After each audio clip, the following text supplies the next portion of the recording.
Hello guys, আসসালামু আলাইকুম। আশা করি সবাই ভালো আছেন। তো আজকের ভ্লগে থাকছে আমার গ্রামে একটি মাগফিরাতের দোয়া মাহফিলে যে বিশাল অনুষ্ঠান অনুষ্ঠিত হয়েছিল সেইখানের কিছু অংশ। আশা করি সবাই ভিডিওটি দেখবেন এবং আপনাদের বন্ধুদের দেখার জন্য শেয়ার করে দিবেন। মানুষ মারা যাওয়ার কিছুদিন পর এই দোয়ার মাহফিল আয়োজন করা হয় আমাদের এখানে, যেটা কিনা জিয়ারত বা ফয়তা নামে পরিচিত।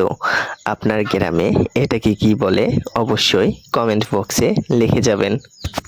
আমি প্রথমেই দুঃখিত, কেননা এটা একটি খাওয়ার ভিডিও, তো সবাই তো এটাকে ভালোভাবে নেবে না, যার জন্য আমি আন্তরিকভাবে দুঃখিত এবং এর জন্য আমি আপনাদের কাছে ক্ষমা প্রার্থী। তো চলুন আর বকবক না করে আজকের ভিডিওটা উপভোগ করি। এবং আপনারা জানেন যে আমাদের এখানে মূলত বগুড়া নন্দীগ্রামের একটি বিশেষ খাবার হলো এই মাগফিরাতের দোয়ায় আলুঘাটি আর দই। তো আপনারা দেখতেই পাচ্ছেন আমরা কিন্তু ইতিমধ্যেই খাবার খাওয়া শুরু করে দিয়েছি। তো আশা করি সবাই ভিডিওটি ভালো লাগলে শেয়ার করবেন। আমি ধন্যবাদ জানাই সেই সকল মানুষদের যারা কিনা অনেক পরিশ্রম দিয়ে এই অনুষ্ঠানটি পরিচালনা করেছে।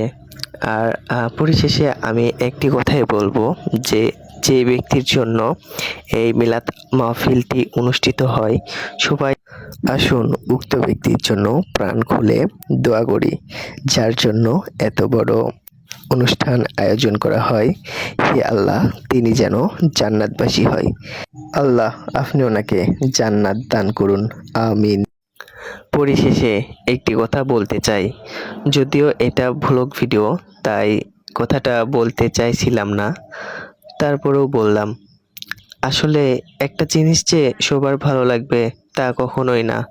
সো অনেকেই আছে যারা আমার ভিডিও পছন্দ করেন না, তো তাদের উদ্দেশ্যে একটি কথাই বলবো, আমার ভিডিও যদি আপনার ভালো না লাগে তাহলে আমার ভিডিওটি এড়িয়ে যাবেন, তবু কখনো বাজে মন্তব্য করবেন না। কেননা আপনার বাজে মন্তব্য আপনার চরিত্রটি ফুটে তোলে, আর আপনার বাজে মন্তব্য যা কিনা আমাদের সকলের উপর প্রভাব ফেলে। সো আশা করি কেউ বাজে মন্তব্য করবেন না। যাই হোক, আমাদের খাওয়ার লাস্ট পর্যায়ে আজকের ভিডিও এই পর্যন্তই। সবাই ভালো থাকবেন, সুস্থ থাকবেন। আল্লাহ হাফেজ।